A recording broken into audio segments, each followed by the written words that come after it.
Hello, for those of you that are just joining, we're just going to give another minute or so for others to join as well, and then we will begin today's presentation. Thank you.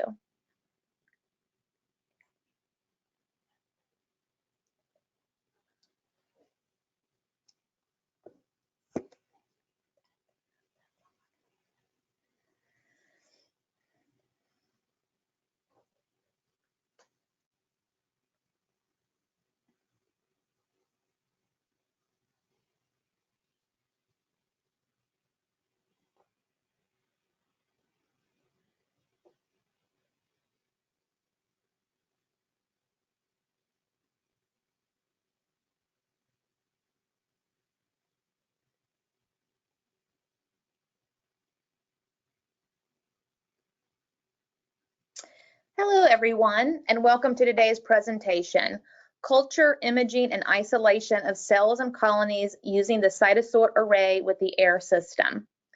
Before we get started, let's review a few logistical items. Please feel free to ask questions as we go along by using your GoToWebinar controls. To post questions, please look on the right-hand side control panel. You should see a drop-down box for questions. If you click on the box, you should be able to post your question at any time during today's presentation.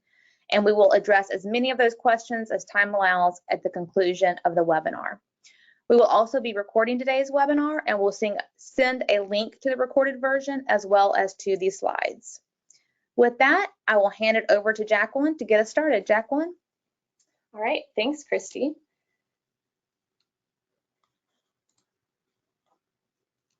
All right, so the goals of today's webinar are to start out by discussing the CytoSort Array, which a lot of you might already be familiar with, but for those of you who are not, the CytoSort Array is our microwell cell culture consumable that's compatible with our CellRaft Air system for automated single-cell imaging, sorting, and isolation. We're going to demonstrate various protocols and approaches that we have developed for use with the CytoSort Array, because we have a wide range of cells and workflows that are of interest to the community. So we'd like to show you how our technology can be amenable with your workflows. The specific variables that I'll review today include the importance of adherent versus non-adherent cells, the input cell titer, and how to efficiently isolate single cells on the Air system. And as always, any unique cells or workflows may require additional customization. So please don't hesitate to reach out and contact Cell Microsystems with any questions or concerns. We're here to help and always love a good challenge. So info@cellmicrosystems.com down here at the bottom is going to be your best bet. Okay, so the CellRaft technology, as I mentioned, is our straightforward means of imaging, sorting, and isolating single cells. And this employs a microwell array, which is going to replicate standard cell culture conditions.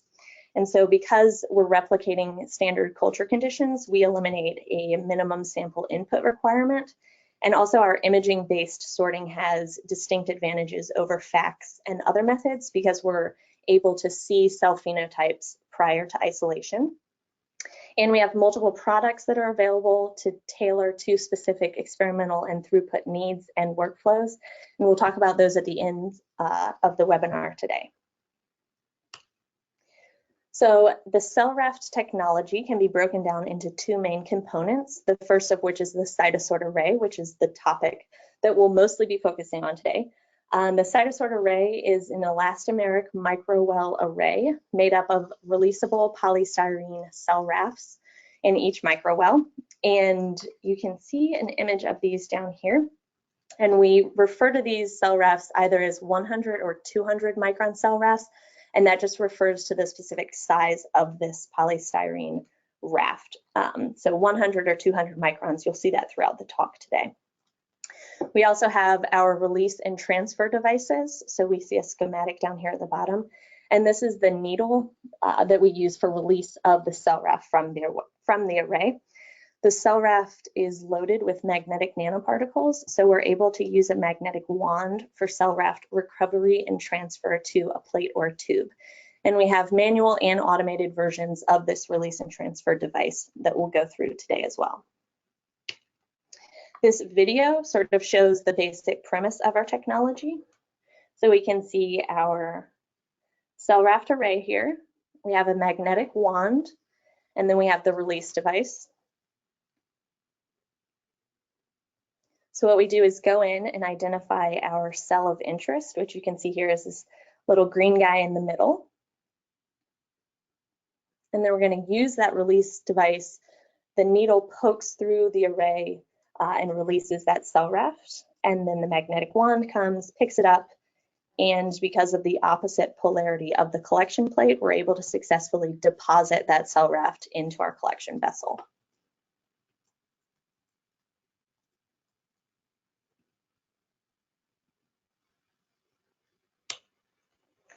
In terms of CellRaft systems, we have two systems that I mentioned earlier. So we have the manual CellRaft system, which is a really flexible and cost-effective option for a lot of people. It fits on virtually any inverted microscope, and it's compatible with any type or size of the CytoSort array. In terms of throughput, we can get about 50 cells in somewhere between 2 to 4 hours, and you manually collect into any vessel. So you can use a PCR strip tube or a 96 well plate or really anything that you want to collect into here. And then down here, we have an image of our air system. And so this is our automated, fully integrated microscope with release and transfer hardware. The air system has 3-channel fluorescence as well as bright field. And we have 2 different run modes. We can either use real-time or cytometric mode for sorting. And I'll talk about those a little bit later in the webinar.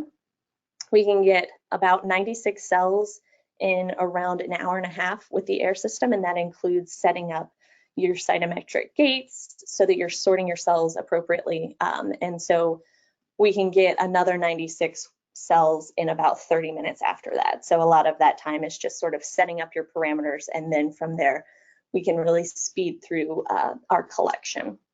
And we're collecting into either 96 well plates with about 150 microliter volume or PCR strip tubes, and we can get down to around 2.5 microliters with the PCR tubes, depending on your downstream analysis.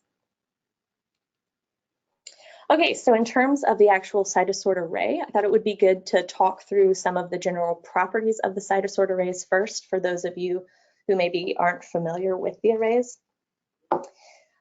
What we have here is our contiguous volume of media, which you can see down here at the bottom, a CytoSort array loaded with media. And so the contiguous volume really helps enhance single cell viability. And that leads to very straightforward clonal colony growth on our CytoSort arrays, as you can see over here on the right. So we can identify our transfection positive cell and then monitor the colony growth throughout multiple days. And then we can decide to release that raft when we're ready. So that also increases our downstream viability of the cells. In terms of coatings, we found that general use cell culture consumables, any coatings that we can use on those sorts of consumables are compatible with the CytoSort array. So adherent cells usually do not require coatings. They'll settle really nicely and adhere to the polystyrene rafts.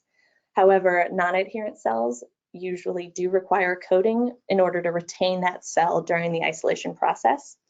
And specialty coating procedures are also compatible. For example, if you want to grow primary neurons with polylysine and fibronectin, we can work through a lot of customized workflows in that way as well. And so what we see down here is a typical workflow where we would seed our cells on the array and image them, and then release the CellRaft. So you can see the needle puncture here. And then we would collect that CellRaft in either our 96 well plate or the PCR strip tube.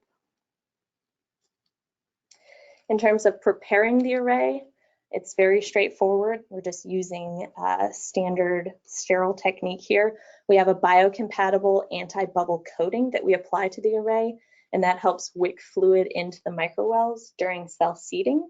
So we do ask that you rinse the array 3 times with PBS prior to seeding your cells in order to remove that coating, and then keep it wet from that point forward.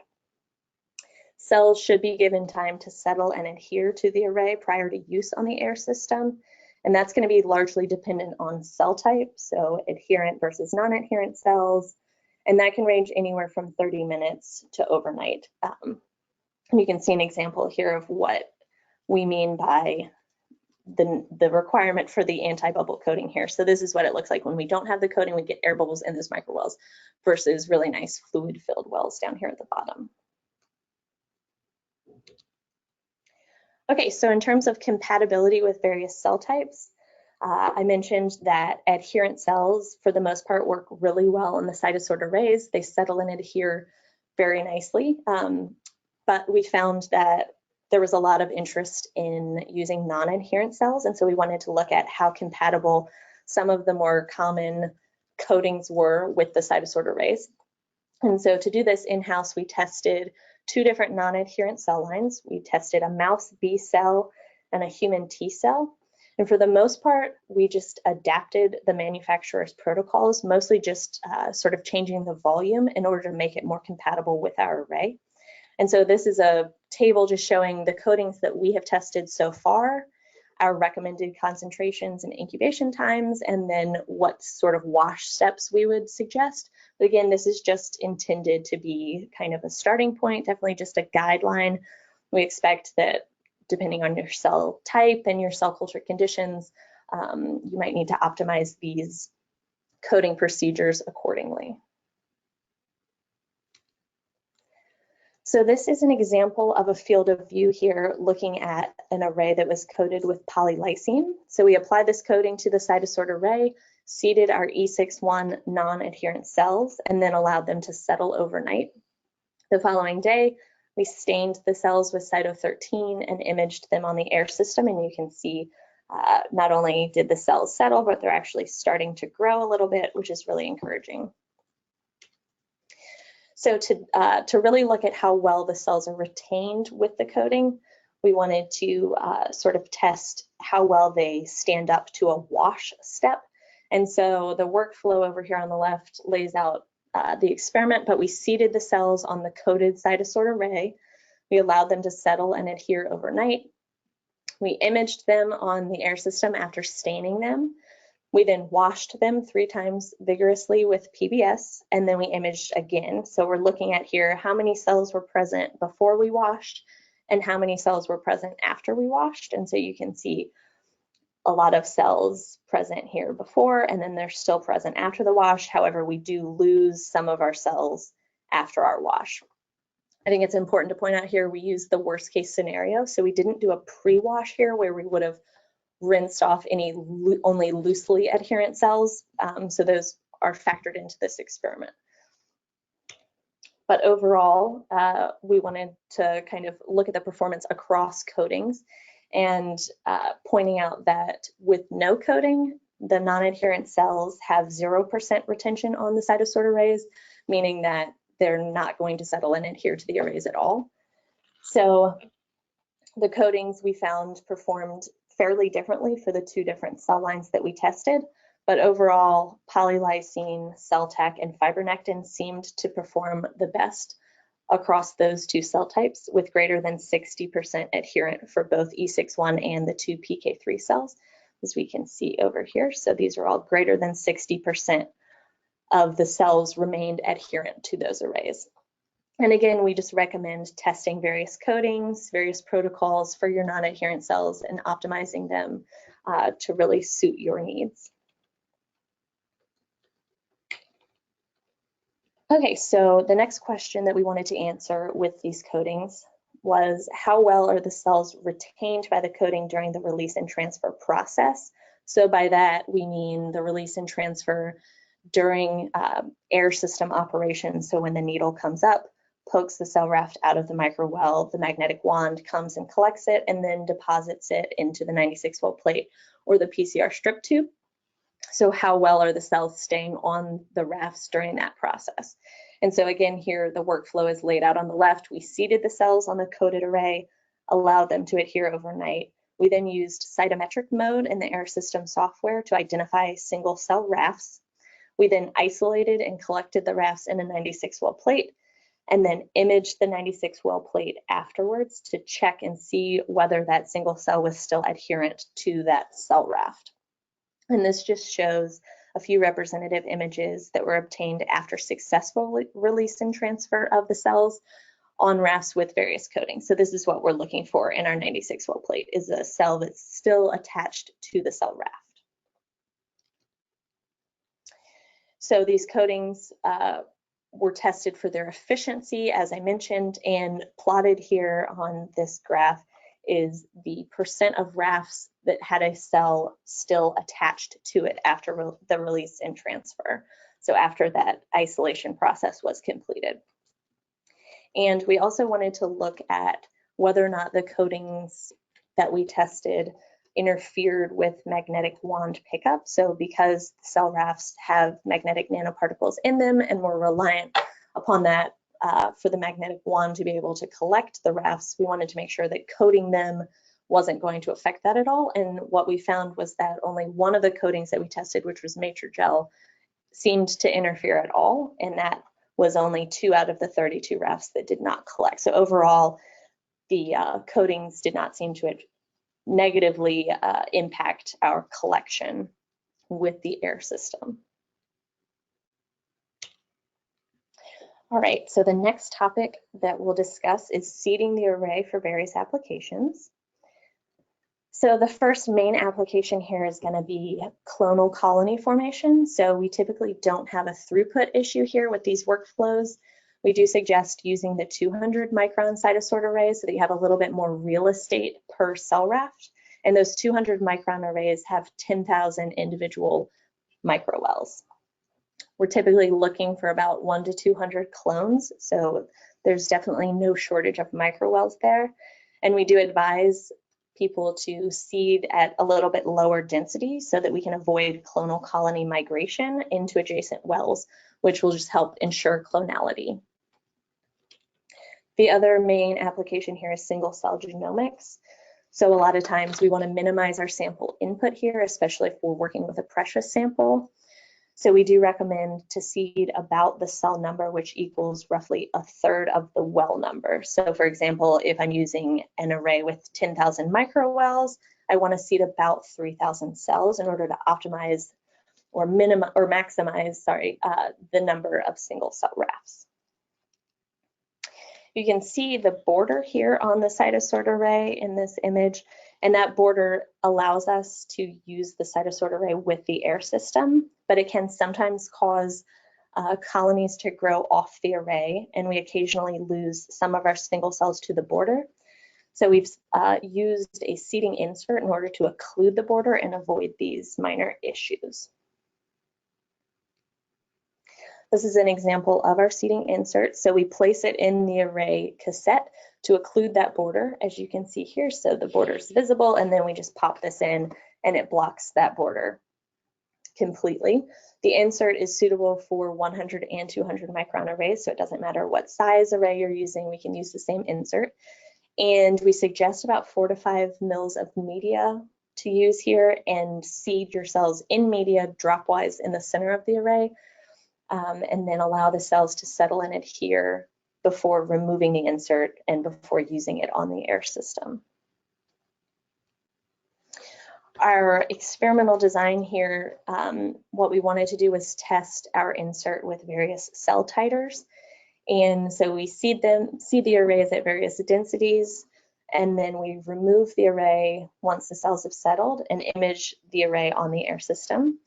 Then we use the software to identify our single cell rafts. We also went through and used a custom software to manually count the number of single cells.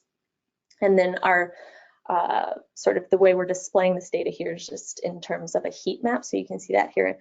This is a heat map of the array where each of these squares is an individual field of view.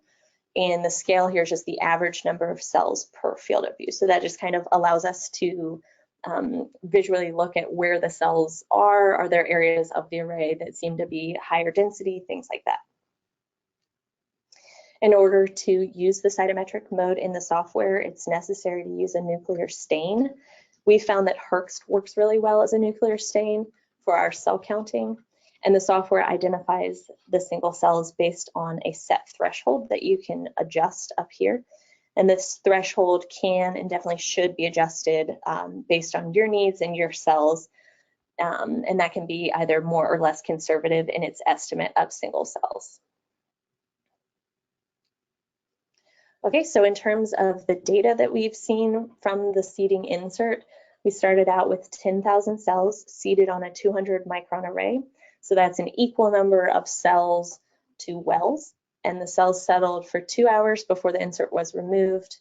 Then the cells were stained and we imaged them on the air system. So we can see here on the left, this is what the heat map looks like with no insert when we seed 10,000 cells versus with the insert when we seed 10,000 cells. So we're seeing a lot more cells in the corner and a lot higher density of single cells in the middle of the array as well. And what we found was that this was the general pattern throughout all of the titers that we tested. So this is the data from the 3,000 cell density. And so again, here on the right, we see a lot more single cells with the insert versus without. And also for 500 cells, we were able to get a lot more single cells here in the middle as well. So what we found was that for the cell titers that we tested, the seeding insert increases the total number of single cells, and it also brings up this percentage of single cells. So of the 500 cells that you seed, if you're using the insert, we can expect about 80% of those 500 cells to be available on the array as singles. We also wanted to look at using our cell seeding insert with our air system software. And so we determined the software counts. By that, I mean just the number of single cells that are made available for isolation. So those are the single cells that the software identifies. The thresholding can and should, again, be adjusted for specific cell types and dyes. I've highlighted that up here where you can drag this bar to adjust and the image will change accordingly over here. So you can look at what threshold might be appropriate for your cells or your dye, anything like that. And so we recommend adjusting these thresholds before setting your cytometric gates. And with the software, using a very conservative estimate here, based on the number of cells that we seeded, this is how many singles were actually made available for isolation. So even with as few as 500 cells seeded on the array, we're still getting over 300 cells available for isolation as singles. Okay, the next step was to test it with even lower cell numbers. So what we did here was test the seeding insert with a 100 and a 200 micron array, each seeded with about 65 cells. And what we found was that the percentage of cells on the border here is less than 10%. The majority of the cells are on the array, and of those cells present on the array, 100% of those cells are present as single cells. So that's really encouraging for low cell numbers. Using this insert, we can be confident that 100% of those cells on the array are going to be present as single cells. So we've talked a little bit about the different run modes that we can use, but just to highlight that a little bit more here, there's 2 different run modes in the software. So we can use this user navigation and selection mode down here on the bottom that allows you to use the system sort of like an automated microscope. And so you can click around, you can adjust your exposure times in your various fluorescent channels. You can find settings that work really nicely for your cells and use that to kind of come up with your parameters that you'd like to use moving forward. You can also map your plate here if you'd like to just do everything from the user navigation and selection mode. We do make that possible. There's also the cytometric sorting mode. So this is where we do require that you stain your cells with a nuclear dye just so the software can pick up those single cells. And then you can put together different gates based on what you're looking for, and you can map your plate from these different gates that you've set up. So that really makes it a lot faster if you have one array and you want to map multiple 96 well plates from one array. Once you set up those parameters, it's going to be very simple to just map those really quickly. All right, so lastly, we wanted to talk a little bit about new CytoSort Array products. So everything that I've talked about up until this point has been a single reservoir CytoSort Array, but we have a few new exciting products coming out. So the first one up here at the top is the CytoSort Quad. So it has 4 reservoirs, each featuring a CellRaft array. So in these, there's 1,600 microwells per reservoir. And so we can seed anywhere from 100 to 1,000 cells. We can grow colonies. You can do different different staining parameters depending on the quadrant, however you want to sort of break this out. And then the hexaquad array is the same principle as our quad array. So there are 6 of them, the equivalent of 6 quads in here, so 24 reservoirs total. And the array is actually on an SLAS standard footprint, which allows us to render it compatible with liquid handling robots. And lastly, down here at the bottom, we have our high resolution imaging arrays that we've been developing. So in these arrays, the plastic of the CellRaft is replaced with a glass-like material, which allows us to improve the refractive index complementarity and therefore less shadowing, like you can see in this image down here. And I just wanted to wrap up by telling everyone to please check out our website and Twitter for updates. We're constantly posting new RAF notes and publications from our collaborators, webinars, workshop announcements, new exciting technology descriptions, and other literature. So check us out. Right here. Thank you, Jacquelyn. If anyone has any questions, please go ahead and post them so that we may be able to answer while we're on the call today. Looks like there may be no questions at this time. So with that, we'll go ahead and close out today's webinar. And we will be sure to send a recorded version along with the slide deck to you via email. We certainly hope you found today's information valuable, and thank you for your attention. Thank you. Bye.